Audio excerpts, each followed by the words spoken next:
აფხაზეთის ავტონომიური რესპუბლიკის ფინანსთა და ეკონომიკის მინისტრი რუსთავში მცხოვრებ აფხაზეთიდან დროებით დევნილ მოქალაქეებს შეხვდა ლაშა დოლბაძემ.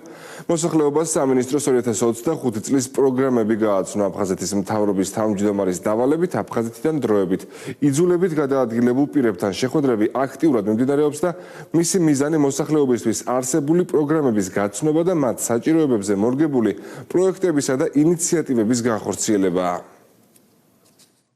აფხაზეთის ავტონომიური რესპუბლიკის მთავრობის თავმჯდომარის ბატონი ლევან გალობლიშვილის დავალებით ვაგრძელებთ სისტემატიურ შეხვედრებს აფხაზეთიდან დროებით დევნილ მოსახლეობასთან. დღეს ვიმყოფებოდით ქალაქ რუსთავში, სადაც დროებით დევნილ მოსახლეობას გავაცანით აფხაზეთის ფინანსთა და ეკონომიკის სამინისტროს 2025 წელს დაგეგმილი პროგრამების შესახებ. მივიღეთ ინფორმაცია მათი საჭიროებების შესახებ და ერთობლივი ძალისხმევით ვეცდებით აღნიშნული პრობლემების გადაჭრას.